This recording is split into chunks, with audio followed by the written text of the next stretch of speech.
Hello, everyone. Welcome back to the BATTASS Podcast, the new BATTASS Podcast, Adventures, where we talk about Batman the Animated Series.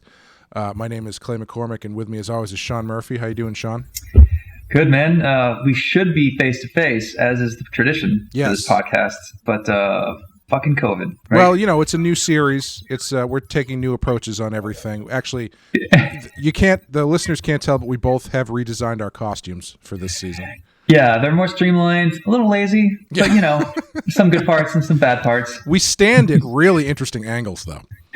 Yeah, everything is very squared off. Like, my jaw is like a right angle. Oh, yeah, it's excellent. We're covering what is, by the DVD count, the fourth season of Batman the Animated Series, but what was known at the time as the new Batman Adventures. And there's a few changes to get into before we jump into the episodes. May as well get that stuff out of the way. So this series was actually created 3 years after the completion of what is known as Batman the Animated Series. It had been running in reruns for a long time, and the WB had started up their Superman show, and they also wanted to capitalize on the quote-unquote success of Batman and Robin, which featured Batgirl in that movie. So they created more episodes of Batman the Animated Series that with these new character designs. Pretty much everybody's redesigned. There's a couple that kind of just get a little tweaks. We get a new Robin in Tim Drake, which is fun, and a lot more appearances of Batgirl. Batgirl's got a new voice. Batgirl is now voiced by Tara Strong instead of Melissa Gilbert. And Tara Strong, who will eventually take over for Harley Quinn at some point. I'm not exactly sure where that happens, but really, I believe so. Yeah, it's actually really funny. There's a show that I really enjoy that's on now called Superhero Girls, and Tara Strong does the voice of Batgirl in that show as well. And they are two very, very different characters between Batgirl from Superhero Girl and Batgirl from this show. Right. So it's fun to see her do both of those voices. Yeah. I think I might have met this chick at a convention once, but I didn't know who she was. Yeah, she's I think she's at a lot of them. She did Harley Quinn's voice in all of the games. The Arkham games, and I believe she does it on the show at some point too. I'm not totally sure though. We, in addition to all these changes, we also have to mourn a death that affects me, I think, more than anybody else, which is John Wayne. No, that's one I'm happy about. This first episode we're going to be doing, Gotham Knights, features the last appearance until an episode of Justice League in 2003 of Bruce Wayne's Bruce Wayne voice. After this, he is Batman all the time, despite whether or not he's in costume, and it bumps me up. Right. You mean before he's hijacked by the girls, he has a few Bruce Wayne lines without him? Okay. Yep.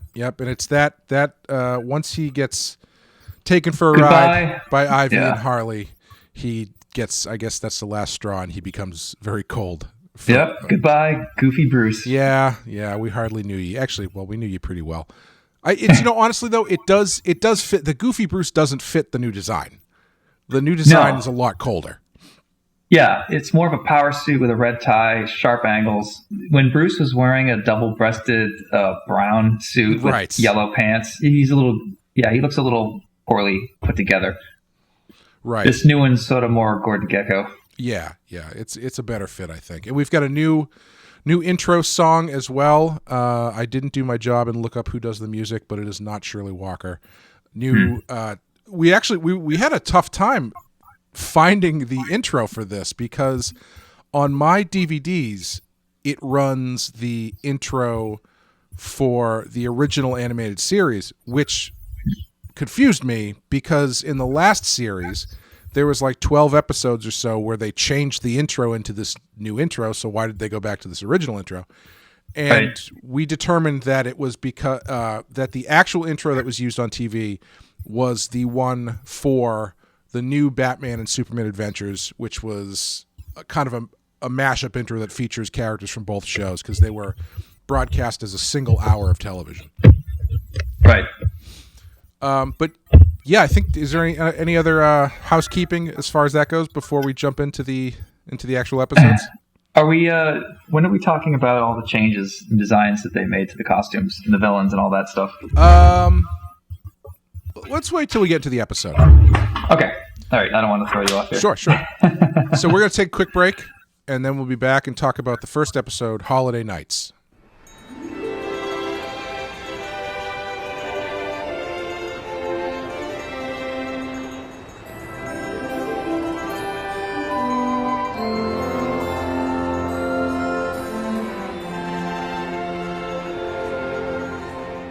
Okay, Holiday Nights, written by Paul Dini, directed by Dan Reba. And in this one, we have 3 holiday-themed vignettes. The first one, Poison Ivy and Harley Quinn kidnap Bruce Wayne and use his credit cards for a shopping spree. The second one, while shopping for a gift for her father, Barbara Gordon spots a group of shoplifters that turn out to be portions of Clayface. And the third one, Batman and Robin race to stop the Joker from killing the crowd Batman and Robin race to stop the Joker from killing the crowd at the Gotham City New Year's celebration. I would argue there's also kind of a fourth short vignette with Gordon and Batman at the end, which is kind of separate. But you mean like the only one that's worth a shit? Yeah, it really is. I have a lot of conflicting thoughts about that, but we can get into that when we get into it. Yeah, spoilers. This is based on the comic Batman Adventures Holiday Special, which, if I remember correctly, there's a Mr. Freeze story in that comic as well that I think they either already adapted or it was too close to something else, so they didn't adapt it for this.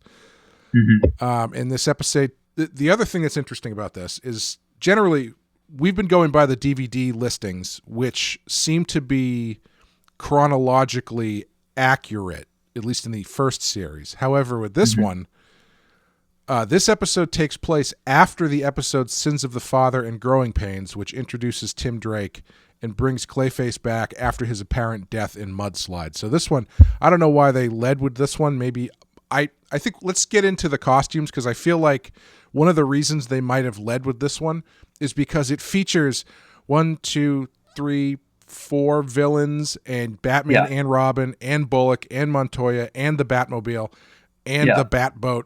And whatever, and it's just they seem to be showing off all of these new. Yeah, I got that impression too. I gotta say though, I this sounds to me like a corporate decision and not like a creative one. Mm-hmm. If it's been 3 years since this award-winning, groundbreaking cartoon is coming back, and your first big episode is gonna be like a non-traditional 3-part episode of these vignettes where Batman is shopping. I don't like that move, and I don't think you should start with a Christmas episode either. Like, I get that Christmas episodes are often different than normal episodes, but as your first big outing, I would have gone bigger than this. And this seems like corporations. It was only September. It's not like it was Christmas time, so they dropped the. Yeah, it's right. Well, that's what I'm saying. Is maybe they thought they would roll this out starting Christmas, and they moved the schedule around or something, because there's something not right here that doesn't feel very Batman. Especially with the next one, Sins of the Father, being such a natural starting point given the story they're telling and how they're reintroducing a lot of stuff. Like you don't even know who Tim Drake is in Holiday. You just see a short Robin. Right. You don't get any explanation until the second episode, Yeah, yeah. And as far as the designs, we may as well get into the designs. Okay. I was surprised at actually how much I liked the Batman redesign, because I know I do like it, and I always have liked it, but I kind of went into this expecting not to like it for some reason. Yeah, I'm not totally sure why. I think it's because in my mind the redesigns make for a colder, more angular kind of show, so I was expecting that to be a little bit more distancing. But I think Batman looks great. I think he moves really well. The scene where they go in and he's chasing Harley and Ivy in that dark toy place, the lighting looked awesome. I thought it was great. The gray and the black looked really cool. I think overall I like most of them. Yeah, I loved this new Batman when I was younger. I love the more angular style. I actually had a very angular Bruce Timm style because of this season. It stuck with me for a long time. Even now, when I render things, I still have these angular bits that I just can't seem to get rid of, like square jaws and right angles and noses and pointy brows, noses, whatever. Like, I just, no matter how much my inking changes, I just can't get away from season 4 of Batman as my my basis. But yeah, and I like that they streamlined the palette. I like that Gotham always has a blood red sky. I like that the blue is removed from Batman. I like the green is gone from Robin. So you just have like a gray and warm palette, which I think is a lot more simplified. The only blue left in the team is just a little bit on Batgirl. And I think with the flashback in the Joker movie that I just rewatched, that blue is actually turned to gray, and it looks a lot better. Like, I don't think they should have used the blue at all. Oh, really? On Batgirl? Yeah, there's just a little bit on her cape or the top of her cowl. Sure. It's not much. But yeah, I there's some stuff I love, but I hate this new Batmobile. It looks more like a F1 car. It doesn't sound like a gurgling 8-cylinder. I hate the new plane. It looks just like a long, elongated jet or something. I don't know. There's something very cold about the animation, too. Like, it lost a lot of its warmth. And I'm sure you'll hear me complain about that and describe it in different ways over the next few episodes, because I'm having a hard time getting my arms around what exactly is bothering me about it. And I like it a lot. I mean, it influenced my art for a long time. But now that I'm older and I look back, I kind of prefer a lot of what seasons 1 through 3 were doing, because it just felt more organic. And I don't know. Yeah. Yeah. Yeah, it definitely, I found it less jarring as I was expecting.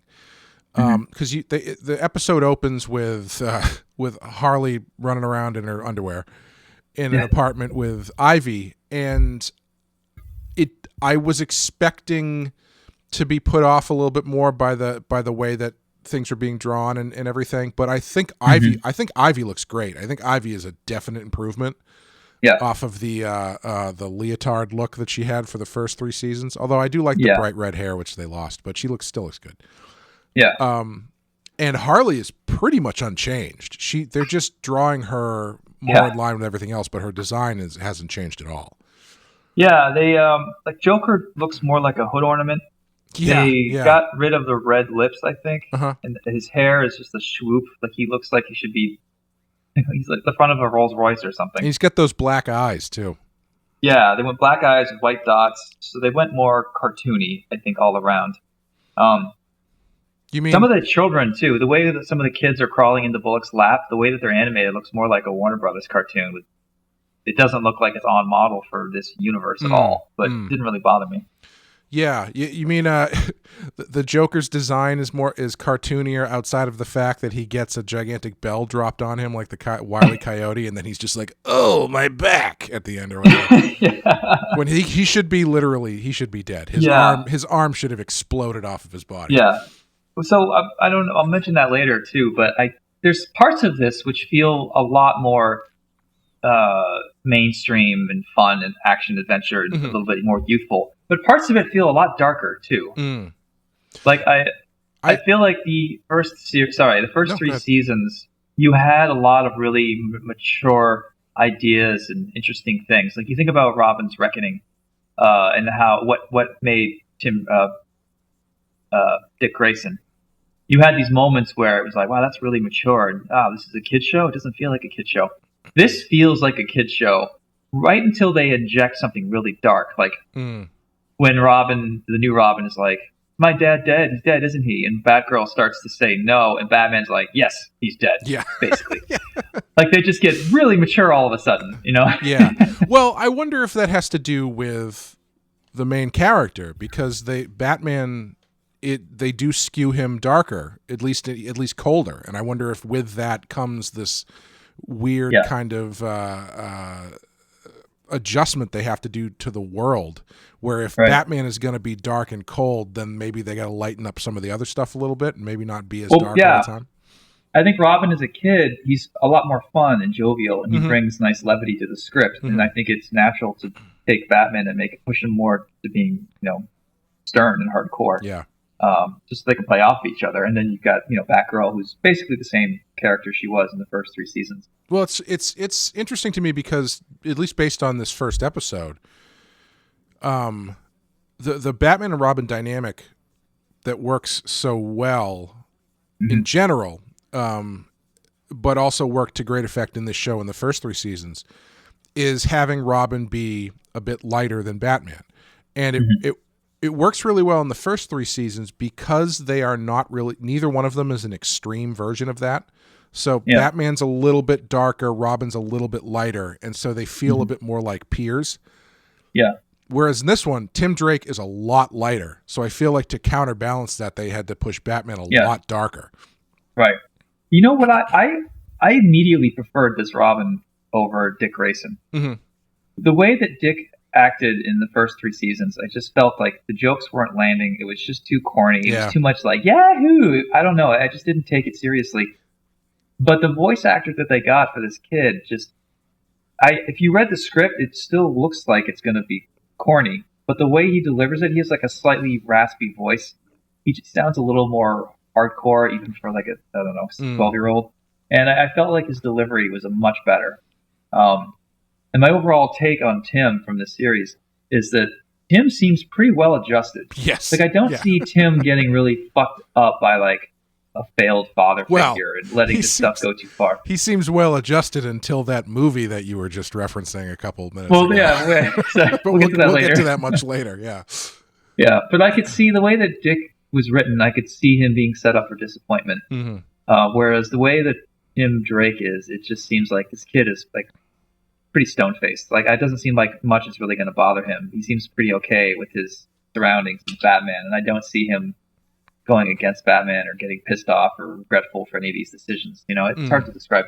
Well, if you go back and look at, I agree with what you're saying, and I think the thing that's kind of interesting is if you go back and you look at the dynamic in the original series of Batman and Robin almost feels like Robin is too old for this. Because the criticism of Batman is always, he's got this little kid who's out there taking bullets for him and stuff. But like in this show, you get a Robin who's like clearly 20. Yeah. And it kind of feels a little stale, even though you haven't really spent that much time with him. Like it's kind of like, this is the thing I do in the weekends, but I'd rather be at school trying to get my degree. Yeah. Whereas dating girls, right? Yeah, getting pizza. Whereas you bring in Tim Drake, and he's got that like the explosiveness and the excitement that Robin is supposed to be the counterpoint to Batman. You know? Yeah. Yeah. Do you want to talk about each vignette separately? I don't. We can run through them. Like you said, they're kind of nothing. Why did you have 2 criticisms on the very first one? Sure. The shop. The Harley and Ivy decide they want to go rob stuff, and they use the lipstick to kiss Bruce Wayne, and then they make him. Yeah. Okay. Sorry? I was just going to say, that's the thing. They don't rob anything, though. They pay for everything. Right. So they use Bruce Wayne, he uses credit card, and he's following them against his will, grinding his teeth from store to store. Mm-hmm. And there's these vignettes of them trying on different outfits. And it feels like it's like a fashion segment of these girls walking across the screen from head to toe, wearing different boots and shoes. And it's just like, even as a kid, I'm like, what the fuck is this? And the other part, too, is at the very beginning, Bruce is at this party, and they just so happen to find Bruce Wayne and use his money. Like, there's a lot of circumstance there, but whatever. So there's all these girls around Bruce Wayne, and they all are animated pretty normally, except for the Asian girl, who is animated with, like, black slits for eyes. No, I didn't even notice that.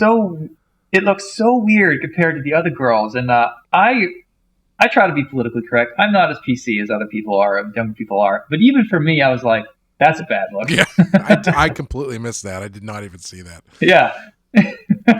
Yeah, it's a fairly contrived story because Harley and Ivy are hanging out, having a bummer of a Christmas, and these 2 criminals, instead of going and just robbing the things, stealing the things that they want, they track down Bruce Wayne, used Ivy's lipstick to mind control him into driving them to the store so they can legally purchase. I mean, maybe it's brilliant. I don't know. But it seems like it's a long way to go for a ham sandwich for them. But yeah, I mean, again, this is season 4. I mean, people must have been thrilled to have Batman back. And the first time you see him, he's shopping with them, and you're seeing him take this abuse in this comedic setting. Like, I don't want my Batman getting hijacked and having to act that way. I just don't see him letting that happen. To me, he's more stoic and more, I don't know. I watched these two episodes with my girlfriend, and she actually turned to me at some point. She said, "So is one of the other redesigns of this season that Batman's just bad at his job now?" Man, when are we going to have Caitlin on the podcast? That's brilliant. But she wasn't wrong, because I mean, in both of these episodes, Batman kind of gets taken out pretty easily and has to be saved by other people, or he gets put into situations he probably shouldn't have been in. Yeah. I was glad that Two-Face looks pretty much like Two-Face still. Right, yeah. He kind of like got his hair slicked back a bit, but aside from that, he's the same, yeah. Bullock was huge now. Yeah, he's put on at least 50 pounds. That was actually my favorite part of the vignette, though, when that one kid is sitting on his lap and just going, and I want a monster and a spaceship, and I thought that was really good. Well, when Bullock found out, he realized one of the kids was the daughter of a guy he put away, and he whispers to Montoya, like, "Oh, you're the son of Old Man or Crazy Joe or whatever." Mm-hmm. And he leans to Montoya and says, "Yeah, I put that guy away." And he starts to feel bad. He reaches into his wallet, pulls out $20, gives it to the kid, and the kid's like, "Thanks, Santa," and runs away. I think that was a good moment. Yeah. I think it's got good moments in it. This whole episode has good moments in it, but I don't really know that the stories are really are really worth telling, I guess. Maybe that's mean to say, but because the Bullock sequence is in the second vignette, which is Clayface has disguised himself or split off into these little kids who are shoplifting, which is a fun idea, actually. Yeah, but it's over really, really quick. It's basically he comes back together and he's like, "No, it was me, Clayface, the whole time," and then he just kind of like falls into the ice in the deepest ice skating rink, public ice skating rink water I've ever seen. I know, yeah, and he's massive too. He's the size of a truck. He's bigger than he was. I don't know if they just didn't measure when it was time to scale him correctly, but yeah. And also, the last time we saw him, he was kind of having trouble holding himself together. Right. And they don't really address why he suddenly got his shit back together. Apparently, we learned that in a couple episodes. In the episode, what is it? Growing Pains. Oh, with the little girl. Yeah, Growing Pains. Yeah. Growing Pains might be the Heart of Ice, according to most people who watch this season. Oh, really? Ooh, good. I'm looking forward to that. Yeah, there's a few that are tied for first place, but that one people always remember how heartbreaking it was when Robin fell for a girl who was just an extension of Clayface. Oh, spoilers. I didn't know that. Spoilers, yeah. Sorry. Yeah. I like his redesign. He seems to be kind of streamlined a bit. I think he looks pretty good. I think the upshot of the redesigns is they seem to have a really good eye for when they don't need to change things that much. Like Harley clearly nailed it the first time out. No need to change. Two-Face, let's just tweak him a little bit, streamline him a little bit. Same with Batman and Robin. Batman is more or less the same. He's got a couple color changes, but that's about it. Yeah. I think they might. Some are better than others. Like the Joker, I think is it's fine, but I don't prefer it. Yeah. When we get to Catwoman, Catwoman's kind of weird looking. She's terrible. Like, I love the gray costume they set her up with, and they just made her black with a slightly blue tint to her face. Yeah. It sucks. I'm glad that she's only in like 1 or 2 episodes. I hate it. Yeah, it's not the best look. I like Bane. When we get to him, he's more. I don't like that Bane. I'm not a fan of that Bane. You don't like leather punk rock Bane? No, I don't. That's one where it looks like they were getting pressure from the movie or something, because he's got too much of that spikiness that the movie Bane had, and I never. You just like the Mexican wrestler Bane. I like a Bane that doesn't look explicitly like a BDSM guy. He is a little sexy. Yeah, you're right. When we get to Scarecrow, the design is amazing. He's like a corpse right. with He's a got noose the around his neck. Yes, that's a cool one. Yeah. Yeah, it's definitely, even to this day, it might be one of the best Scarecrow designs ever. Yeah, it's very creepy. Yeah. We also get sorry, go ahead. No, I was just going to mention Penguin, who they turn him back into a Adam West style, kind of Penguin. But we'll get to that later. We see the first appearance here of Mo, Lair, and Kerr, the Joker's mime henchmen. The big bulky mime henchmen who always remind me of Batman '89. I always loved that the Joker had mimes for henchmen. That's a good idea. Yeah. What was the third vignette? I forget. That was the Joker one where they have to stop the Joker from in another really kind of weird, convoluted thing. The Joker says he's going to stop killing people for a year, but that means he's going to kill as many people as he can tonight. It's kind of fun. And then he hands out masks at a party and everybody wears a Joker mask. Right. The Joker mask party was fun. I think that was probably the most fun of that one for me. Yeah. So let's get to the final scene then, because that's the only thing I liked about this episode. Maybe I liked a few bits with Bullock and all that, but the final scene is it's countdown till the ball has dropped. It's now a new year, and it's a diner late at night. And Gordon goes in after it's closed, and the waitress lets him sit down, and he has a standing appointment with who other than Batman. Mm-hmm. Batman walks in. They share a cup of coffee. They exchange a few words of like, "Here's to a new year" or something. And then when Gordon turns his head, Batman's gone and he's already paid for the bill. Mm-hmm. And Gordon makes a mention like this is their yearly tradition, which I think is great. And I almost want to know, I want to be there when they first decide like, hey, maybe we should get together when things aren't so crazy. You know, maybe a cup of coffee. Like, who suggested it first?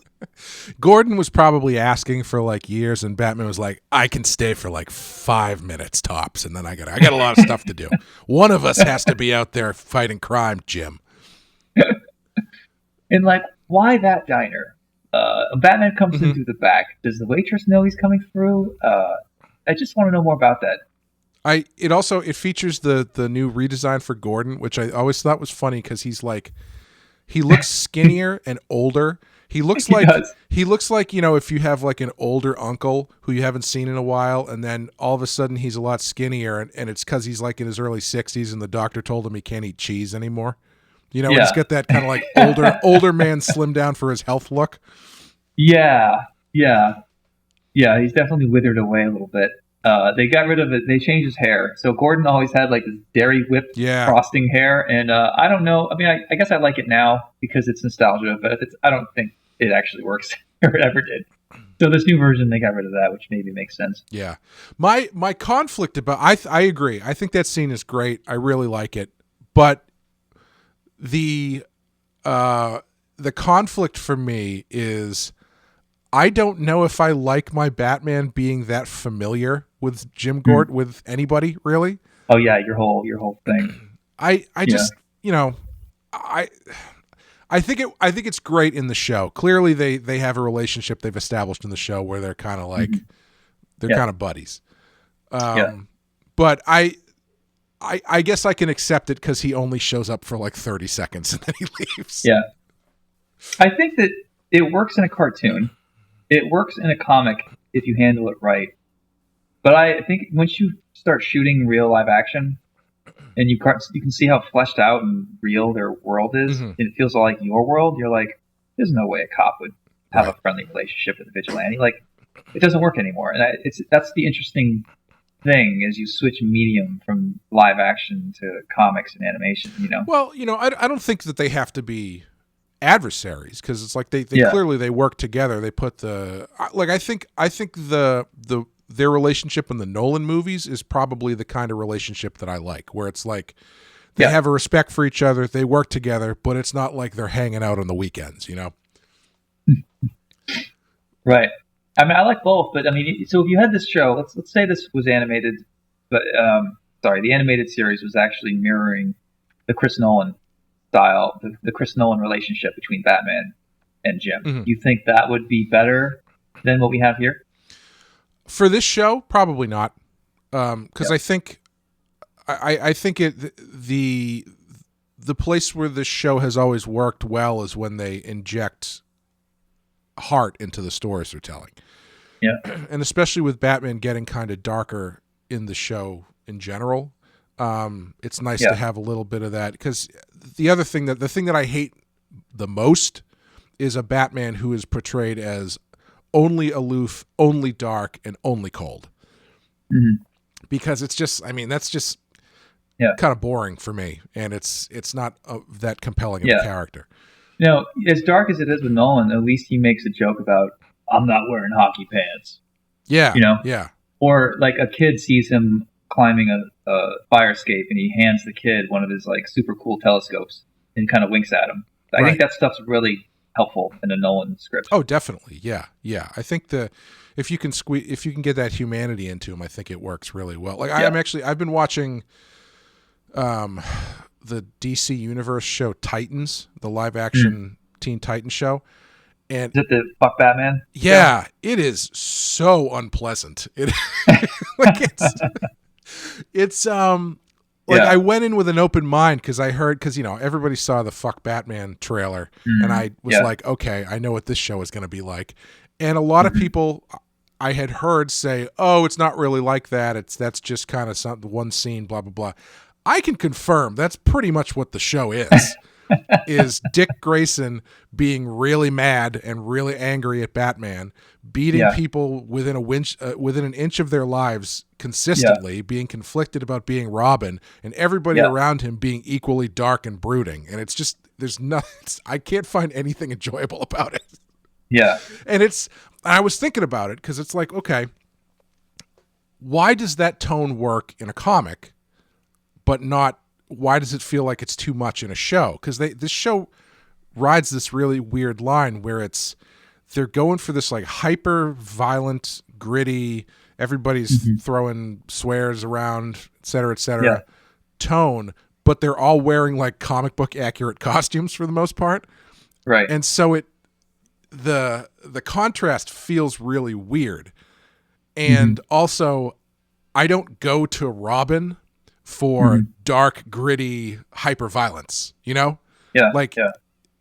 So seeing that, I think that stuff works in a comic because of the medium doesn't let you take it quite as seriously, right when you're coming to before you even get in the door. I think there's a level of hyper realism that you kind of apply to it where it's like, okay, this might be dark, but it's a comic book, so whatever. Yeah. Especially like a Batman comic book. Like, how dark are they going to really get for the most part? Yeah. I feel like a lot of superhero movies or portrayals, they go off the rails when there isn't a unified vision. And what I mean by that is, with this cartoon, for example, you've got a very clear aesthetic. We all agreed on Art Deco for the buildings. We all agreed on, chalky backgrounds that are inked on black paper. We agree on it's like everyone from the sound design to the animation background guy or whoever else, even the voice actors, they're all on the same page of what this is. And I feel like when you watch some movies and TV shows sometimes, it's like the costume guy isn't talking to the lighting guy, who's not talking to the script guy, who's not talking to the actors. It's like everyone, there just seems to be a lot of cooks in the kitchen, and they don't agree on what they're serving. And I think you certainly, anyway, I felt that with Zack Snyder movies. The Zack Snyder cut is probably going to be airing by the time this podcast comes out. Yeah, definitely. And I don't like Zack Snyder. I don't get what the big hubbub is at all. But I will say that the Snyder cut is probably going to have a unified vision. Oh, sure. It's just whether or not you actually agree with that vision. Yeah, I would say this show probably has a pretty clear vision, and I just don't like it. Because it, like... The Titan show? The Titan show, yeah. Because it's... Yeah. By the end of the first season, every single character on the Titans team has committed murder. It's like, I don't really think that's why I'm coming to this, is to watch fucking Beast Boy turn into a tiger, murder somebody, and then have to deal with the fact that he just murdered somebody, But whatever. Yeah. Everybody likes their own thing. This is the Snyder thing. I'm not a big fan of his stuff. I know a lot of people are. But like you said, it will have been out by the time this comes out. But I'm actually really looking forward to watching that. Me too. So maybe we can circle back and talk about it at some point. Yeah, I never saw the whatever the original version. Oh, really? Oh, okay. Yeah. It's a JLA. Yeah, just Justice League. Yeah, I tried to watch Batman Superman. I walked out of the theater after 30 minutes. Mm-hmm. I when you finally reveal the Batmobile and you can barely see it, like, I hate that. The clarity of storytelling is not there. And I don't know why DC got into bed with Zack Snyder in the first place. I'm sorry, but I think it's, I think it was just his visual. I mean, he's a very interesting visual filmmaker. Yeah, so hire his director of photography. Like, ooh, slow motion with 300. Isn't this amazing? Like, yeah, your editing and sound guy, those guys know what they're doing, but I don't think the director gets credit for all that stuff. Yeah. I mean, I guess you could say he managed to turn Watchmen into a successful movie, which is something that people thought wasn't possible to do. So maybe that bought him some. He made a Watchmen movie that helped turn Watchmen into a successful TV show. Yeah, okay, fair. Yeah, I mean, when they announced, because I was working with DC back when Nolan was stepping down and Zack Snyder was stepping up, and I thought, like, please don't get into bed with this guy. I don't think he's the visionary that you think he is. Yeah. And once he's like contracted into the system, it's going to take a decade to get him out. Right. And that's exactly what happened. And I never saw Watchmen, so I understand that's one of the better ones that he's put out. It's fine.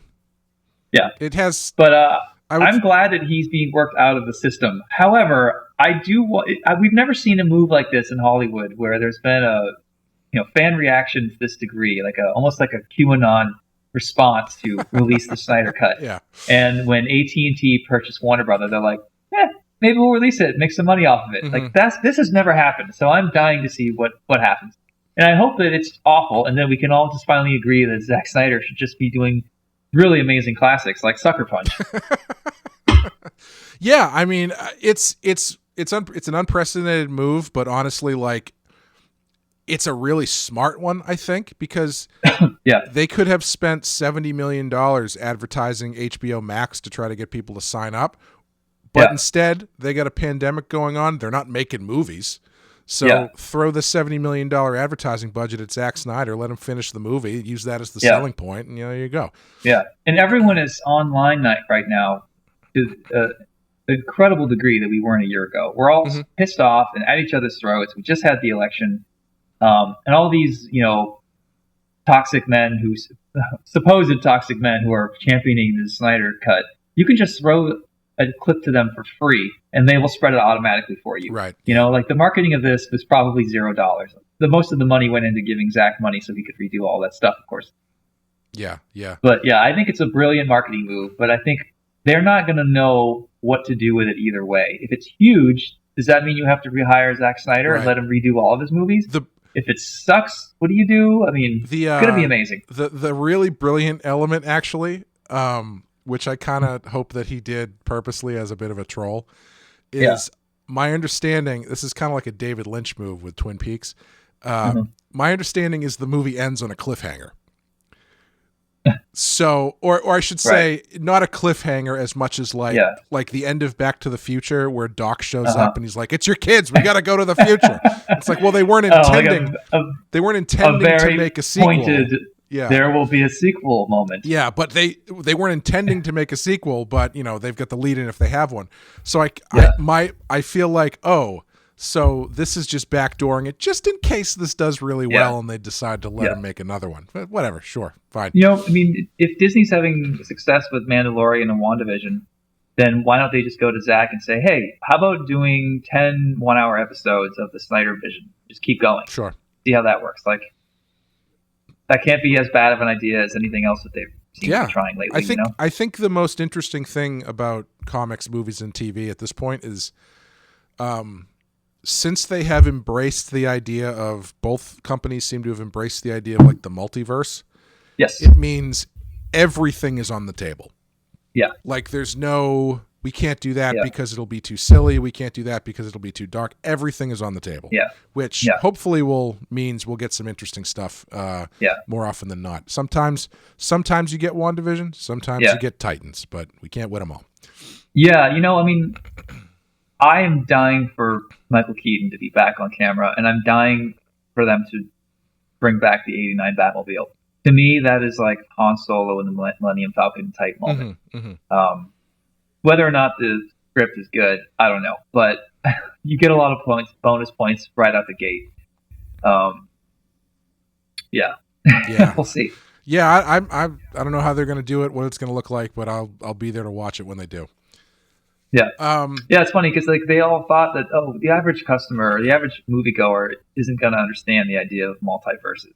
But then Spider-Man came out and everyone was like, "Oh, this is so simple." So now it's just like, cha-ching, great. Let's get Michael Keaton. I've said it before, but they did Crisis on Infinite Earths on TV. Yeah. You know, like the multiverse story to end all multiverse stories they did on TV across 5 shows. You know, so clearly people are. It's not beyond them to understand the concept. So. No, they underestimated their audience. Yeah. Shocker. Yeah. To round out this half, what would you draw if you had to draw something? Yeah, I'm a big sucker for drawing diners and people sitting and drinking coffee. Sure. So I'm going to take the last scene. There was a scene in White Knight where Gordon is pouring a cup of coffee, and I have the sound effect kind of slither near his mug that says COFFEE. Like the sound of coffee pouring is word coffee. Yeah. So yeah, I'm a sucker for that kind of shit. What about you? That's a really good one. I can't decide if that would be an easier day or a harder day because it's like, well, you know, they're not doing much, but you got to render that diner and make it look really great. Yeah, it's a lot of booths and seats and shit. Yeah. You know, diners are nice because all the booths are ellipses equally spaced from each other. And drawing a fancy restaurant is a lot harder than drawing a diner, I think. Yeah, I always have trouble drawing restaurants and diners and stuff. I don't know why. I think it's just because there's so much stuff. Right. You know? What would I draw in this one? I would draw... I don't know. For some reason, my mind keeps coming back to the 3 kids turning into Clayface. Like, I think you could make a cool couple panels of like silent storytelling. I think that story would be really cool to do as a silent story, like in a comic. Of the kids stealing stuff, like behind the scenes as you're seeing, you know, Bullock doing the Santa thing, and they're kind of sneaking in and doing stuff, and then it all kind of comes together with them turning into Clayface. I think that could be pretty cool. Yeah, you're right. You could. It's simple enough where you really don't need words if you didn't want to. Because like, the story is so simple. Like, I think you need to have the hook work, and paying off the Clayface thing, I think works better if there's nothing else really kind of getting in the way of getting you there. If that makes sense. Yeah. So I think that's what I would probably draw. What would you rate this one? This is our first episode of the new series, right out the gate. I'm gonna go 2. Yeah. Yeah. Yeah. Sorry. I want to say 3 based entirely on that last sequence in the diner. But yeah, this isn't. It's not my favorite. Yeah. I'll go with the 2 as well. It's like a shitty blowjob, and even though you get to come at the end, the whole process was a tragic nightmare. No, nobody. Okay. Where's my glass of water? I can't sip my water loudly. Anyway. Am I right, ladies? Hey. Anyway, we're going to take a quick break, and we'll be back to talk about Sins of the Father.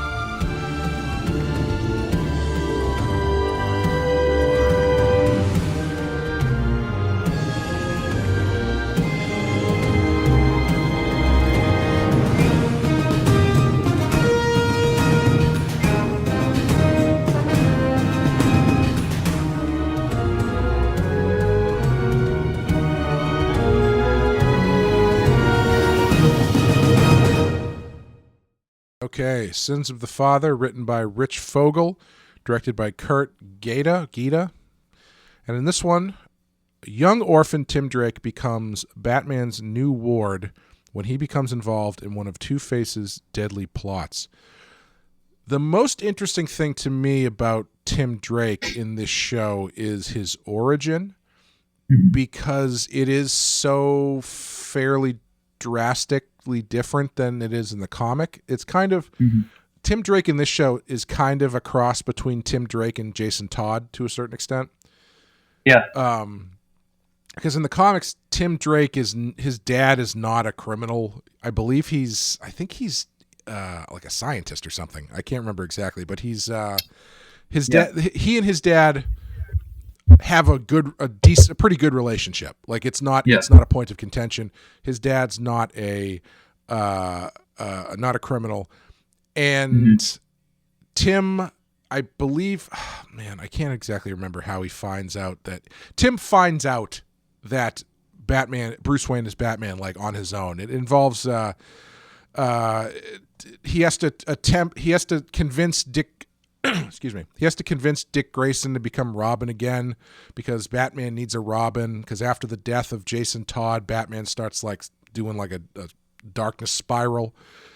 And since Dick doesn't come back, Tim Drake jumps in and becomes Robin, and he's got a very like different portrayal in the comics than he does in the show. And I don't hate the portrayal. I think the show version of Tim Drake is pretty fun and interesting. Yeah. So according to the Wikipedia on comic version, Tim Drake's father, Jack, was an archaeologist and a businessman. Sure. Tim Drake was actually there when Robin's family fell to their deaths. When Tim was a child, his parents took him to Harley's circus. Worried that her son might be afraid, Janet was somewhat reluctant to attend until Jack suggested that they have a picture taken with some performers. At that point, the headliner of the circus, the Flying Graysons, were passing by and happily agreed to the photo of the youngest performer, Dick Grayson, who would later become the first Robin, later Nightwing. He held young Tim in his arms and dedicated his performance to the small boy. So I didn't know any of that stuff. That's interesting. Yeah, that's some serious retcon not they did there. A criminal father, nothing to do with Two-Face. Yeah, I think the Two-Face thing is also a Jason Todd thing. I think Jason Todd's first appearance or first mission in the comics involves Two-Face. But yeah, Jason Todd's origin is he gets Batman catches him trying to boost the hubcaps off the Batmobile. He's more of a street kid. He's more like the way that they show Tim in this one, but he's more of a hothead than Tim is.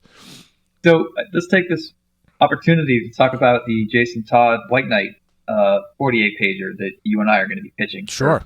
For writing for DC. Yeah. So as anyone who's been listening to this knows, Clay's been helping me as my silent partner and editor with White Knight all these years, and I pushed and pushed and pushed to try to get his name, some kind of credit, and the way bureaucracy works, there's nothing I could do.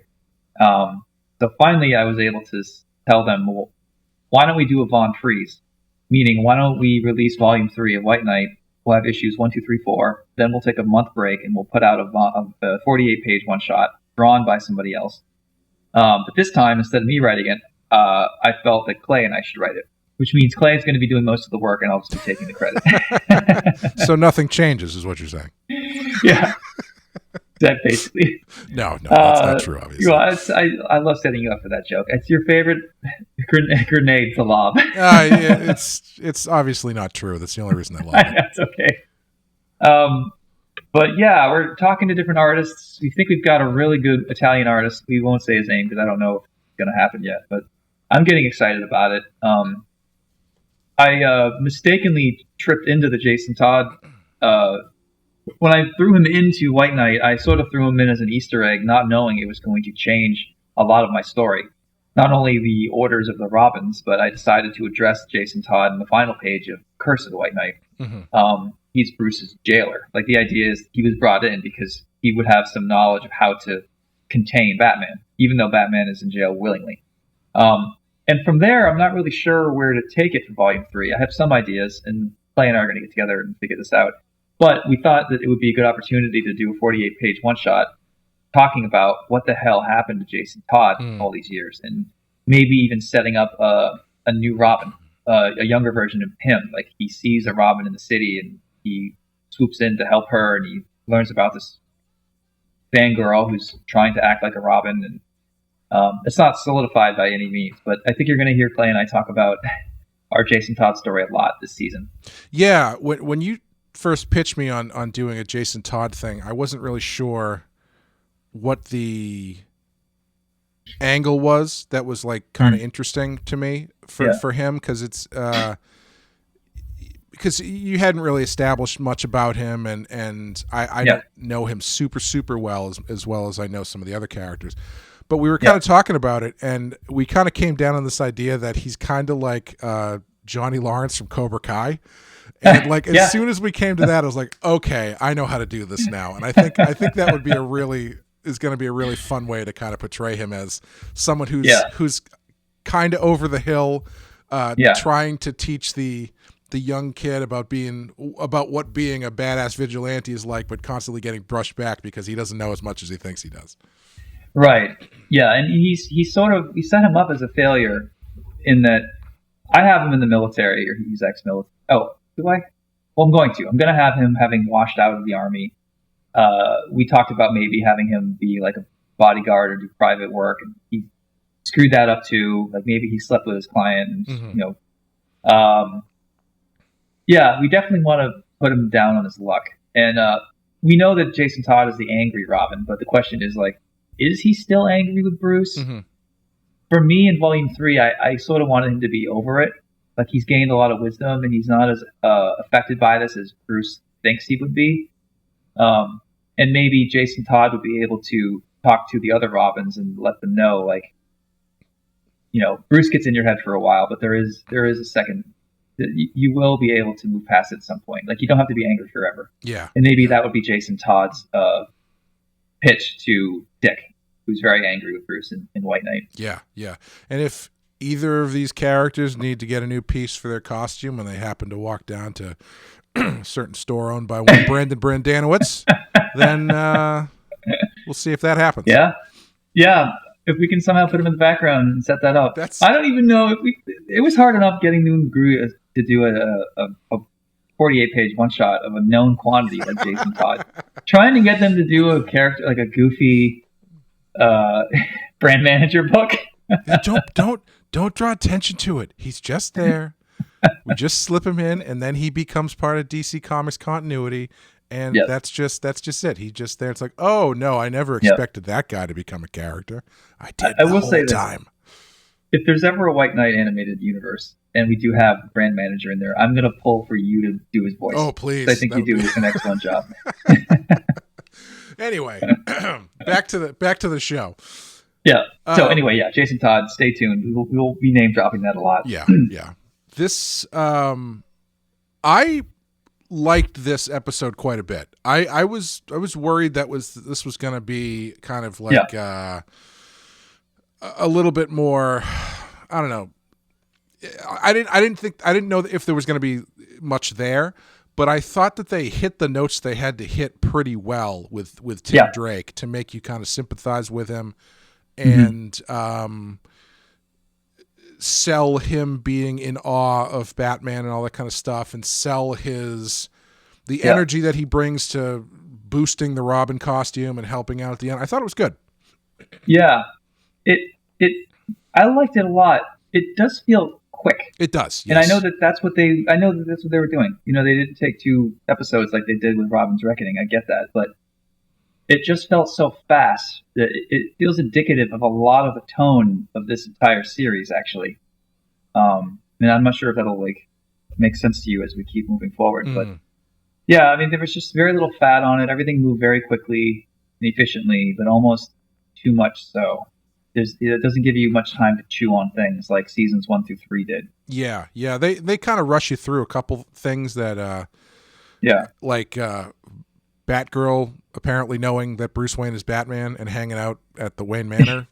But I guess all that stuff gets covered later. But like Two-Face holding the city hostage isn't great. They've done that before. That one, that was the 1 weak spot, because I think there is a big flaw in his plan. Because his plan is that he wants like $222 million by 2 a.m. Otherwise, he's going to gas the whole city. And they're like, we can't find Two-Face. No one knows where he is. No one knows where he is. And I was thinking, well, that's clearly a flaw in the play. How is he going to get the money if they don't know where he is? They don't know where to drop it. Yeah. Or if the wind changes and it goes out to sea or goes into Bloodhaven. Or, I mean, what you got to do in order to do that correctly is you have to take over Alcatraz, and you got to launch those chemical weapons from Alcatraz and hope that nobody swims out there and sneaks their way in because they used to be there as a prisoner and then they escape, but then they're the only person ever to escape. And then they get sent back. I'm trying to decide on which quote from The Rock to use right now. They're all so good. Winners go home and fuck the prom queen. Yeah, like how about when Batgirl's defusing the bomb and she's like, I don't know, and the numbers keep counting down, and she just finally pulls the wires out and it's fine. I mean, hey man, you may as well give it a shot. You've got 3 seconds left before the place gets gassed. Just start pulling wires. I know that is so not in line with how defusing bombs usually goes, even with this cartoon. Was it you that was asking in one of our? I can't remember if it was in an episode or something else, like why there are clocks on bombs. Do they really need clocks on bombs, wristwatches? Do they really need like a red light blinking? Mm-hmm, mm-hmm. Or is it just a movie thing? Yeah. Yeah. Or do bomb makers take pride? Because I think bomb makers now, I don't know why we're getting into this. They must have grown up watching TV and really liking the bad character, of course. So maybe there are bomb makers now who are more fanboy bomb makers who are doing it the way Hollywood told them. Yeah. It's kind of like, apparently being in the mafia in the 70s was sort of a joke because it wasn't like it was back in the 50s. They didn't have like a strong moral code, you could call it that. Mm-hmm. And then when The Godfather came out, from what I understand, a lot of the wise guys in the 70s are like, this is our culture. This is what we should be doing. So they sort of like cleaned things up a bit and sort of reminded of what they could be. So all of the mafia guys after The Godfather were sort of doing their impression of what The Godfather told them they should be doing. Yeah, if that makes sense. That sounds right. And I wonder if the bomb makers are sort of doing that too. Like, they're studying movies about bombs rather than the original bomb makers from like the 40s or whatever. Yeah, to paraphrase Scream, movies don't make bomb makers. Movies make bomb makers more creative. But honestly, if I was a guy who made, I would totally do that. I would all of my bombs would be like Joker bombs, basically. Right. I mean, if you think it's really sadistic too, because the guy that's going to find your bomb might be the only guy to ever see it, and you're impressing the hell out of this guy right before you rip him to shreds. Yeah, I mean, you're always playing to an audience of one, no matter what you do, right? Like, has any bomb maker ever opened a bomb and been like, you know what, man, this is actually pretty boom? Oh, I'm sure it happens a lot. But yeah, Two-Face's plot is whatever. It's not really. I think the darkest thing about it, is when Batman is just. They're like, yep, they found a body whose prints match the prints of Tim Drake's dad. Your dad's dead, kid. And he's like, okay, well, I knew that was going to happen eventually. Yeah, Batman. Barbara actually makes a comment to Batman earlier where she suggests that he won't empathize with a criminal ever. Mm-hmm. Did you catch that quick one-liner? I think so. I don't totally remember it though. Yeah, there's a quick little note where it's like, oh, this is sort of a more emotionally cut off Batman. And then, with Tim, Barbara's going to use her kid gloves to say that maybe Tim's dad is just missing, and Batman just turns around and is like, nope, he's probably gone. Yeah. He doesn't sugarcoat it. Yeah, it's it seems like they set Batman up to be more of the no-don't kind of Batman when it comes to a new Robin, where he's like, no, don't do this. You're not going to be right. But he doesn't really put up much of a fight. Once he shows up dressed as Robin, he's like, crap. Yeah. And then that's kind of it. Well, he's really good with that batarang. It is. Yeah, he's very good with the batarang. Really, really good. Yeah. My favorite part of this episode is actually something that seems like super, super lazy writing, but I can see the discussion in the writer's room as to whether or not Batman would be good enough at his job to do this.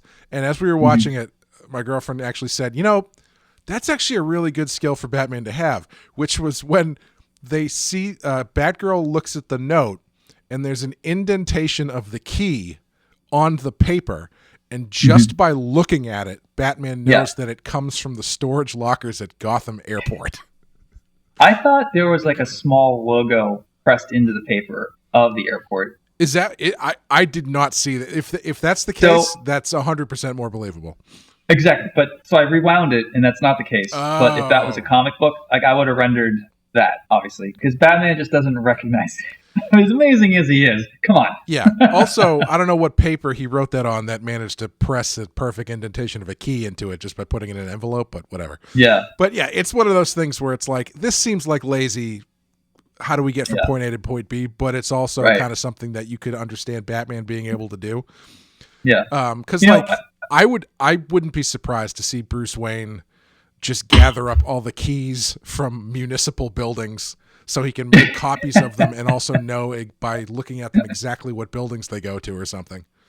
Yeah, I mean, the thing is, this is a really amazing discussion about keys, but there really is only a handful of keys that we all use. Like, there's just universal sizes and stuff that we've been using for decades. Like, you go to a hardware store, you get a key made, they can look at it and pretty much figure out, oh, it's one of those kinds of keys. Like, if you're not, around it, it seems like each key is a snowflake. But as far as like the part of the key that you grip, what it's made out of, which side the slider is on, all that stuff, like, there's really not as much variety as you would imagine. So Batman looking at a key, even if he knew the shape of that key and where it came from, I don't think he would specifically ever be able to say it was from this airport, Yeah, and I mean, I have keys in my key ring. I've been using them my whole life, and I still get them wrong. So yeah. Yeah, when I bought this old Victorian house, we still had skeleton keys in sort of a lot of the locks and stuff. Oh, nice. And why there weren't more break-ins back in the day is beyond me, because these things are pretty easy to to replicate. I forget what movie or show I was watching where they found a letter and it had a key dented and printed into it, and they were able to recreate the key and actually use it to open the door. Does this sound familiar to you at all? Is this some action movie that I'm not remembering? I remember. I feel like it was a Mission Impossible or something where they bring along like a thing of wax and they press the key, both sides of the key into the wax. I can't remember exactly what it is though, but that sounds like what I'm trying to think of. Yeah, whatever that was. But in hindsight, if you grind down the little tines, a hair of a millionth of a millimeter too much, the key won't work anymore. Yeah, so yes. It's hard to imagine like a wax cast actually being able to do the job. Yeah. Well, join us next week on KeyCast. We talk about all the different keys. So there was a really great moment in this episode that I never really appreciated, and I think most people miss it. So when Batman is fighting the bad guys, and he's in the Batboat, and Tim is sort of with him, and Tim helps him into the Batboat, and the boat drives itself back to the Batcave. And once in the cave and the hood opens up, Alfred's there, and instead of seeing Bruce, he sees Bruce with Tim. Mm-hmm. And Alfred's reaction is like, oh my. Oh no, he's stolen another boy. Well, so here's what I thought. When I watched that as a kid, I thought Alfred was worried that Batman was about to be ruined by Tim. But in hindsight, I look at that and I think maybe he was worried about Tim being ruined by Batman. Sure. Yeah, you know what I mean? Absolutely. Because it's his delivery of the line that makes me feel like he's more worried that Batman is about to destroy a poor child's life with his crazy hobby. Maybe I'm reading too much into it. He seems to have a penchant for collecting young people. So yeah, not weird at all. Yeah, nothing going on here. No, I think that's definitely fair. I think that's definitely a reading you could take from that. Yeah, because I think the one of the more interesting elements in this is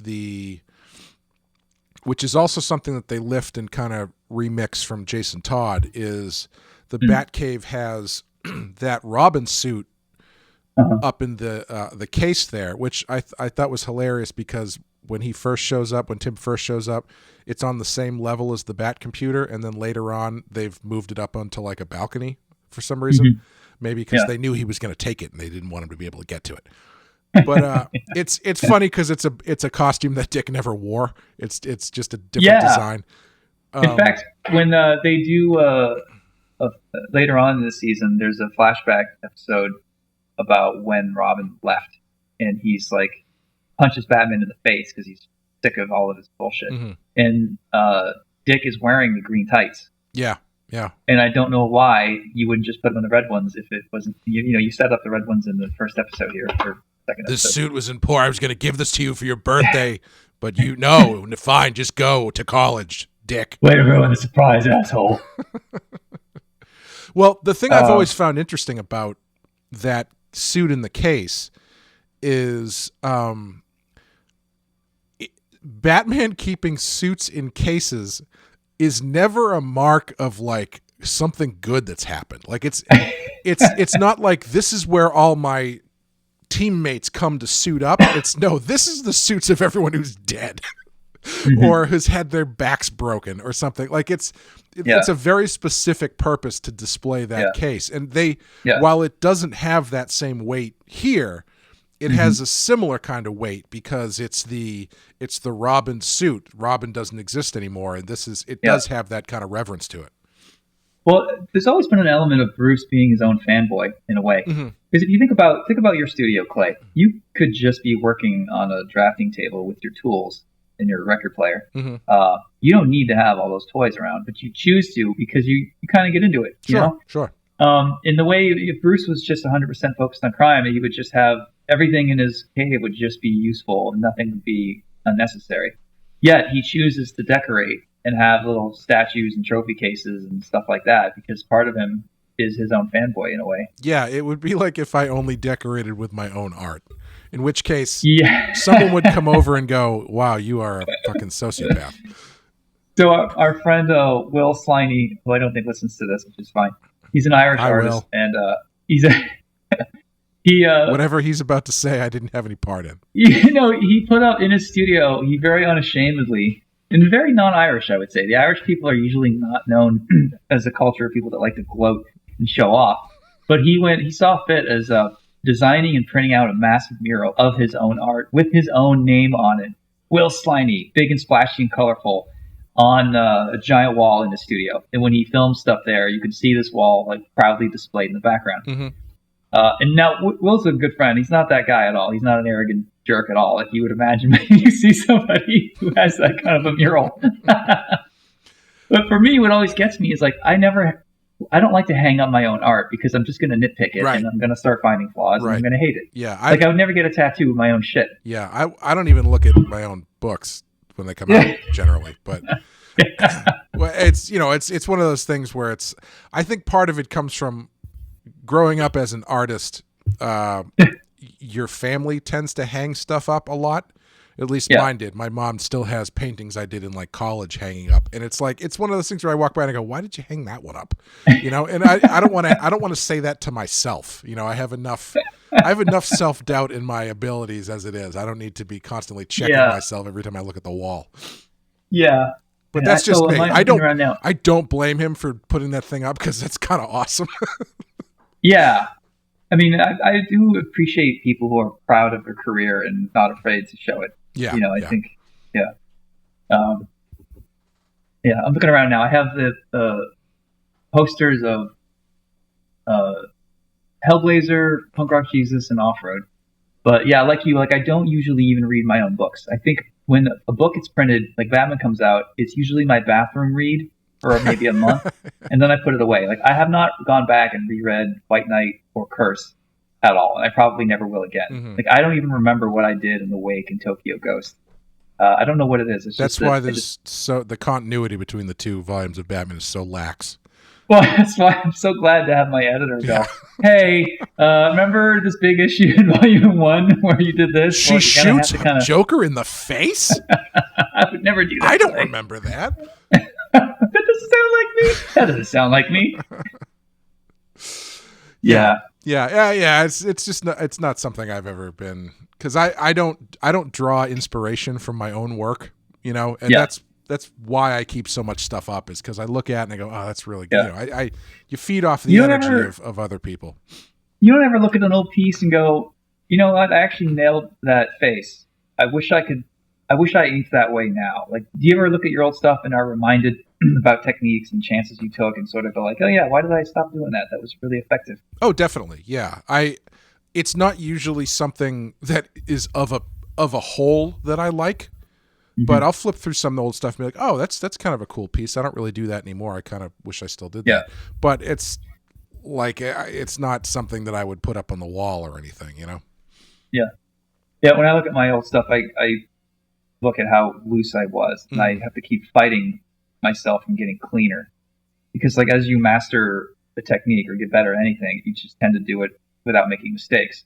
And I kind of want I want mistakes in my art. It's like chalkiness or weird, crunchy, lines and dry brushes and stuff. Like I think that stuff is cool. Like I love Adam Hughes, but I don't want beautiful, clean lines like Adam Hughes. I want, Bill Sienkiewicz if I can get it. Right. And I always tend to ink things more and more clean, and then I'll catch myself. I'll look at an old piece and I'm like, man, I used to be just, so brave with that brush. What the hell happened? Yeah. Yeah. I tend to do that actually a lot as I'm working, is I'll find that I'm getting really stiff in certain places, and I'll kind of have to stop and kind of shake it off a little bit. Like, well, this isn't how I work. This is not me. Yeah. But in some places, like I think one of the things that I do a lot when I look at my old stuff is I see the things that didn't get the focus that deserved more focus. And a lot of times, like you're saying, you want to have mistakes in your work. Yeah. But I think for me, I've always been trying to figure out what the right places for those mistakes are, if that makes sense. That's a better way to say it. Yeah, I don't like the way I worded it, but yeah, I agree with what you just said. Because, there are certain elements or anatomy or whatnot where I'm looking at it like, okay, I can see why I did that kind of loose, but I don't really know if that was the right place to do that in retrospect. Or the thing that kills me is I really don't like drawing small because my hand, I end up gripping the pen so tightly, and it's like. It's the whole reason I started drawing the way I do is because I'm not a clean artist.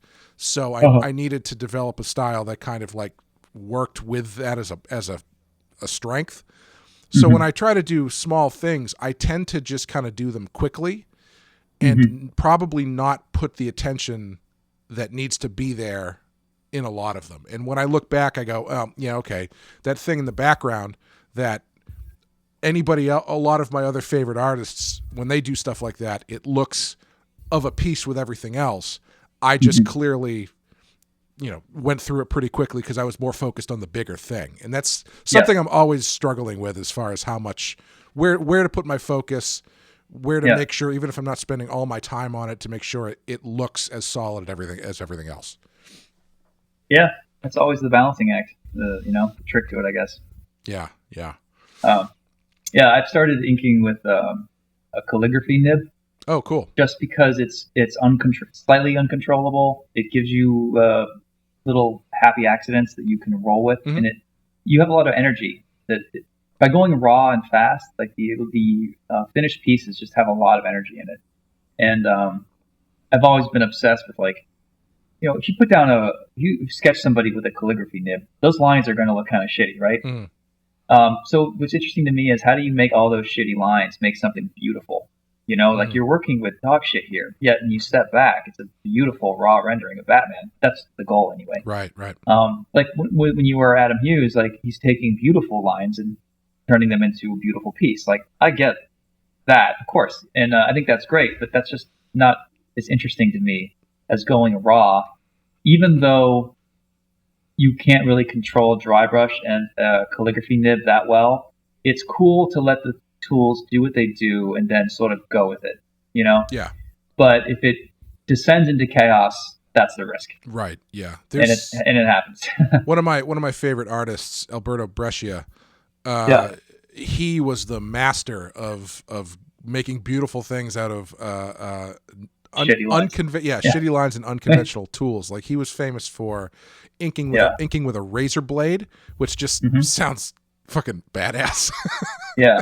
And he was unbelievable at it. And then his later stuff that got more experimental, he was doing stuff with like monotyping, with oil-based ink that he was pressing on glass and stuff and doing these really interesting things. He would ink on glass, and then after transferring it, he would just wipe the glass down. Yeah. And it would be gone. That would be what you would make an NFT. Yeah, seriously. Crypto. Piece of glass, but it was always so, like, that's always what I've kind of been wrangling, is like, how do you make something that feels inorganic or organic into organic and uncontrollable into something that is like you've made a sculpture out of it, so to speak. Yeah, like comics artwork has kind of claimed feathering and certain styles of cross hatching. Like those are the mark makings that comic books generally gravitate towards, and for good reason. But I've always been curious to try to find ways around using that, whether it's dry brush or scribbling or whatever.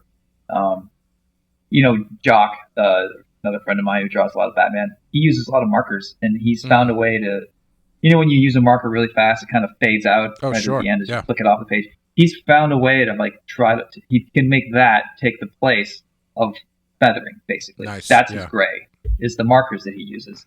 So, he's kind of cornered the market on that, so I don't want to do what he does. But yeah, the artists that you're mentioning, Breccia was one, and Topi and Zafino, they're all kind of the same school of thought when it comes to that kind of mark making. And it's just fascinating how chaotic and wrong it looks, but it looks so good when you step back, Yeah, I've probably talked about this, not this specifically, but I've gotten to see Bill Sienkiewicz work in person a few times at conventions, and man, it is always every single time it's one of those situations where it's like you don't know what he's drawing until he's finished, because the way that he's getting, the route he's taking to get there is so not what most people would do.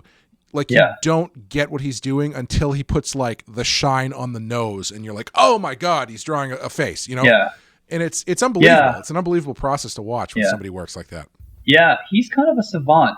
I would bet if you put him into an MRI machine, you would find that his brain is, and I mean this in a complimentary way, is you would see that he's just wired differently than I am. Yeah. Like I have to do the stick figure and then build the muscles, and I do it more traditionally, but then I try to make it look like Sienkiewicz at the very end. Yeah. Whereas he is just a savant on his own planet, and God bless him for that, Yeah, I saw him draw this thing inside somebody's book once where he was like, it ended up being a portrait of Elektra, but he like started doing the drawing, and then he like pulled out his whiteout pen and just like whited out everything, and like started like smushing it around with his thumb and stuff, and like it was one of those things where it was like watching somebody work with a piece of clay or putty or something. Like you didn't know where it was going until it was over, and it was when it got there, you were like, holy shit, this guy's genius. I wonder if there's any YouTube videos of him sketching that I could check out. I think there are. I think there's a couple. There's gotta be. Yeah. He put out a video. There's a video of him years ago. I don't know how available it is, but there's something that's about, I don't know if it's him sketching or just about him, but I'm sure there's some stuff in there. I got to find that somewhere. Yeah. To get back to Batman for a second, there's something I wanted to throw out to you. So, sorry. I really thought I liked season 4, but I'm finding it a little cold for me. And I'm not really sure why. I'm hoping you can help me figure this out as we keep pushing through here. But I feel like seasons 1 through 3 were groundbreaking and new. And season 4 cut out a lot of the depth and exchanged it for action. With less goofy Bruce, it just feels like there's less humanity to it. And like I keep saying, it just feels too streamlined. It's like a show. The show knows that seasons 1 through 3 were good, and it's using that excuse to sort of be a parody of itself. And it's almost going like, how we know how to tell stories here. We know how Batman works. We're going to get rid of the title cards. We're going to change the costumes around. We're going to clean it up. We're going to give you like a quick once over of an episode. Like what would have normally have taken us an episode and a half, we're going to quickly get it done in 22 minutes here. And that's the best I can describe it right now. And I don't think I like that as much. Yeah, it feels to me a little bit, well, it kind of is a little bit like, you know how they talk about artists or musicians that have like contractually obligated albums? where it's like, yeah, we're going to put the album about, it's not our best stuff, but, it's AC/DC, so it is what it is. Yeah. It feels like that a little bit, where, because the show had been done, it was over. Mm-hmm. They had moved on to Superman, and then they're like, let's do more Batman. It's like, okay, I guess let's do some more Batman. And they're bringing in more elements to kind of change it up, but it does. Again, we're only 2 episodes in, so we'll see. But it feels a little bit like they don't know what they find interesting about the show anymore. Mm-hmm. Like, that's what really stood out to me about the first episode, was like you were saying about that Harley and Ivy sequence, where it's just like animation tests of them dancing in different clothes. It's like, what's the interesting, what's the fire being lit in this show anymore? But again, we're only 2 episodes in. We'll see.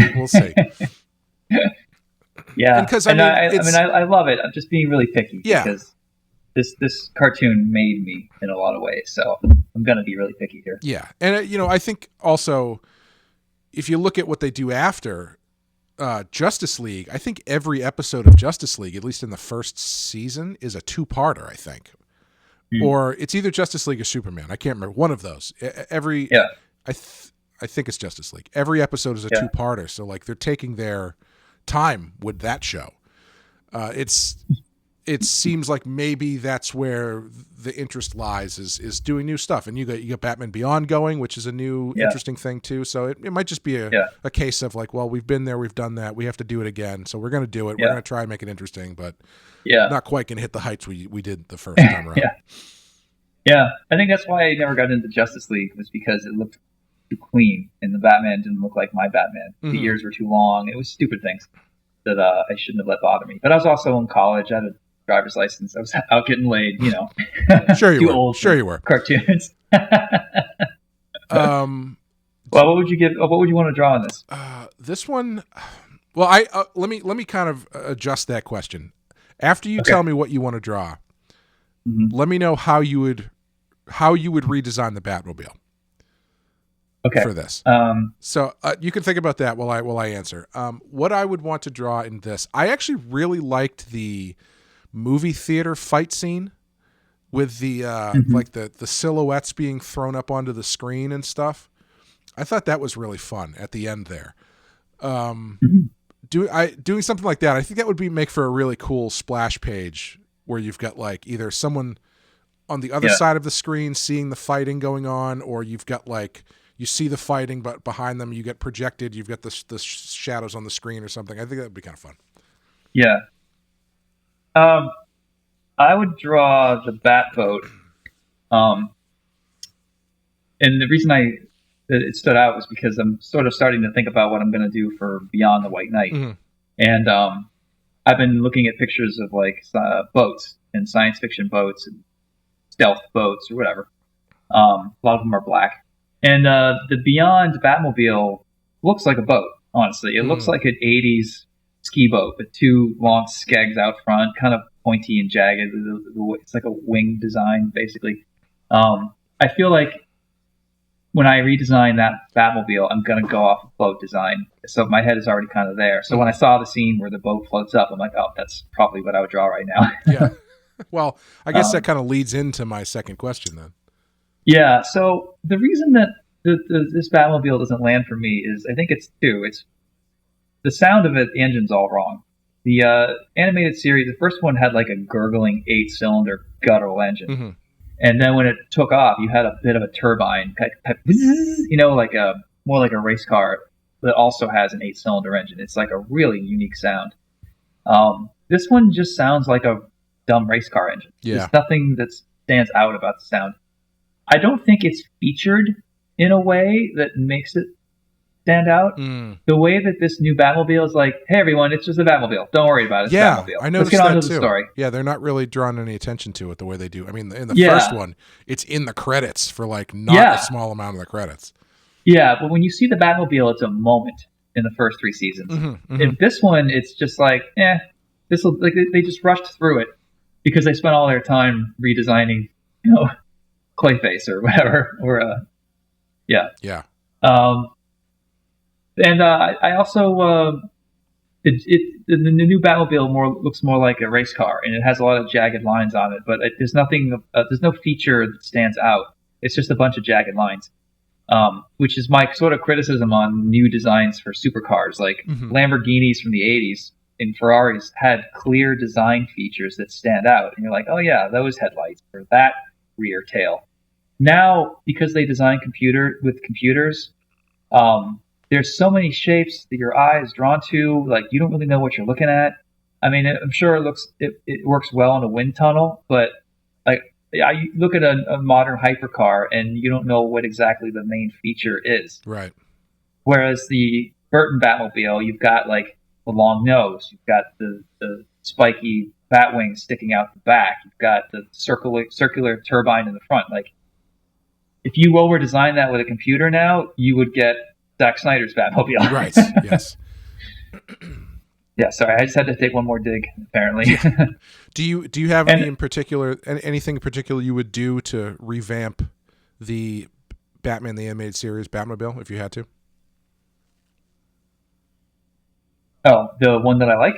Yeah, like so say you are in charge of the design going into this new series for the Batmobile. What would you, if you had to make any changes and redesign it to fit the new show, what do you think you'd do? Yeah, so there is a design flaw in this Batmobile, even though I love it. It really works best. So you know the pointy ear thing that all Batmobiles kind of have? It should have the bat ear somewhere on it. Mm-hmm. If you're kneeling on the road and looking at the TAS Batmobile, you don't see the spikes because the spikes are pointed straight back behind the cockpit. Right. If you film it from above, then suddenly you can see the bat shape. So the one tweak to it I would make is if you're looking at it straight on, I would change that profile and raise those ears so you have that, the head, ears, and shoulders of Batman, which is what good Batmobiles do. Mm. I must need a visual, but it's very easy to understand if I just had like one in front of me. I know. I want you to walk us through a technical drawing of a car. I mean, if you Google real, TAS Batmobiles and find people who've actually built their own, they'll take photos of it from straight on, and there's something off about it. Yeah. Even when Hot Wheels made it, they picked an angle on it where you can't see the spiky ears at all. It just looks like a cool slick back car, but there's nothing Batman about it. I remember you saying when they came out with the new line of animated series toys, and they came out with the Batmobile, that was giant Batmobile. I think I remember you saying like, I was kind of tempted to get it until I saw it in person, and it's just not really that interesting. Yeah, it's a whole lot of nothing. It's a lot of dead space. Yeah. I designed the Batman motorcycle, and I have a huge blank shield for half the bike. It's just like armor shield, between the front tire and the gas tank. Mm-hmm. And I think it works in a comic because I can render the shit out of their shadows. Like the detail for me is my scratchy line work. But now they're trying to design a statue out of it, and the first few drafts came through, and it's boring because it just needs more. As a statue to stare at that's not moving, you need more technical things happening to it. Yeah. So I told them, like, you should just hit bash and just throw stuff on it to make it look more interesting, because even though it works in a comic, it just doesn't work as a statue. Yeah, that's interesting. Yeah. The I had caught the first couple episodes of the new season of Batwoman they're doing on the CW because they've got the new actress playing Batwoman. I was just wanted to see what was going on over there. Yeah. Worst Batmobile I've ever seen in my life. It was like I saw a screenshot. Yeah, it's like a Hyundai Sonata that's just painted black or something.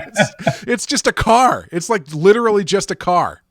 And it comes onto the screen, and I was like, oh, that must be like one of Bruce's cars. And then someone goes, it's the Batmobile. I was like, oh my God.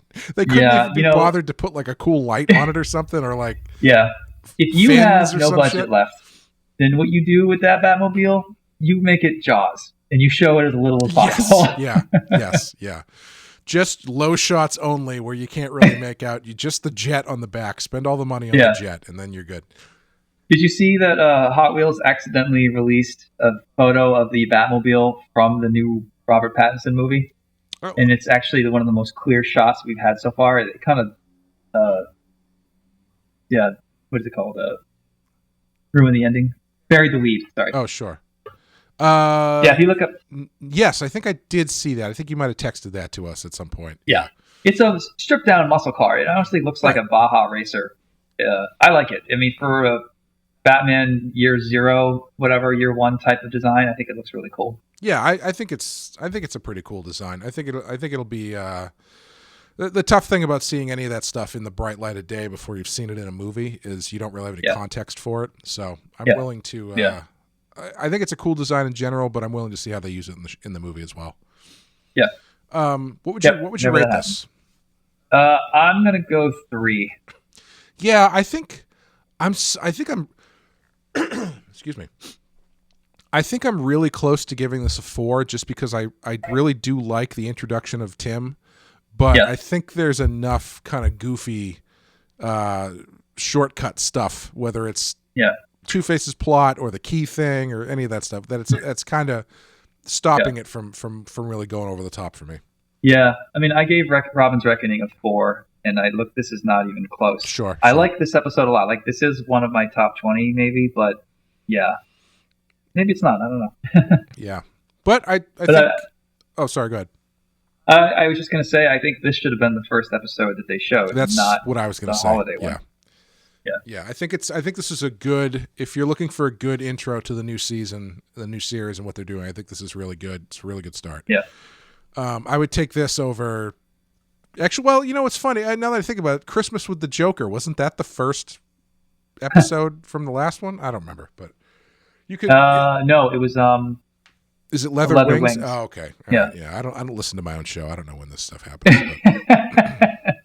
It's funny when we have guests and they know things and point things out that we have not done, even though we're supposedly supposed to be good at this. We've had the show for a while. It's really interesting being on that side of the fence, because I heard the Simpsons writers talking about one time they did a Simpsons trivia challenge with Simpsons fans, and they got absolutely destroyed because you're working on the stuff. Once it's out the door, you kind of forget about it in case you need it, unless you need it for something.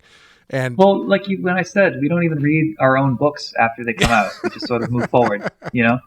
But I mean, think about that, but think about it. Now you're having a conversation. I don't remember what I said. Right. Well, there was an interview with Patrick Stewart years ago when he was recording something, Shakespeare. And he was in his hotel room after, and TNG was on, and he was like, man, I sat down, the first 10 minutes really grabbed me, and I had no idea where the episode was going. Like, he could not remember at all, and he wasn't able to go to sleep until he got to the ending. I would love to know what episode that was. That's really interesting. I wonder if there are artists. I'm not prolific enough to obviously to have this happen, but there's got to be artists who are like, wow, I don't even remember drawing that. Like, you think someone like John Romita Jr. Picks up an issue of something from like 1992, and he's like, wow, I don't even remember I drew that issue of Ravage 2099 or whatever. Yeah. I've seen commissions I did, and I thought it was a forgery because I don't remember drawing it. That must be weird, yeah. And I even told the guy, like, I don't know where you got this, but I promise you I did not draw this. But the signature looks like me. And then as I stared at it, it took me a week of looking at it, and I was like, actually, I think that is me, and I totally forgot. So you actually told the guy that you didn't draw it? Yeah. I mean, I was nice, and I said, sir, I mean, it was online, and I'm like, I honestly don't remember drawing that. You can tell me where you got it or the circumstances kind of jogged my memory. We were writing back and forth, and then finally it worked. And I was like, oh, I did that right before I graduated from college. It was an old style. It was like 20 years old at this point. Yeah. So then it clicked, but it took a long time for me to actually see myself in it. Well, would you remember that time that we went to North Carolina, the show where you and Fiona were just doing commission sketches for 3 hours straight? Yeah. If someone brought one of those up to you and said, do you remember drawing this? Would you say yes? Because I wouldn't. If I was doing that many drawings in a row, absolutely would not remember that. No, but my friend Dustin Wynn does remember. Really? He's the artist on that image book with Jeff Lemire. Descender. Descender. Thank you. And he's got a really great Batman. He does a ton of Batman sketches and heads, and does a watercolor wash. And he can draw Batman in his sleep at this point. And I think he does what most of us do: is you just get good at one Batman head, and you just kind of draw the head over and over. Right. But he claims that when you show him any one of his sketches of Batman, he can remember which convention he was at. That's wild. Yeah. I mean, I haven't tested him on it. So next time I see him and we're drunk, maybe I'll buy a few commissions from him on eBay and see if he can tell me where it was from. That's crazy. Yeah. Well, I think we might be at our longest episode we've done in 4 seasons. So welcome back, everyone. Sorry. No, that's fine. We haven't talked about this stuff in a while, so we had a lot to cover. Got a new show, new designs, new season, and next time we will be back with Cold Comfort and Double Talk. We got a Mr. Freeze right out of the gate on this one, so that'll be interesting. There you go. But thank you, Sean, for joining me. Thank you, Clay. It's good to be with you again. Yeah, you too. Even if it's not with you at all. Yeah, we'll have to fix that soon. And thank you, guys. Thank you, everyone, for listening, and we will see you next time.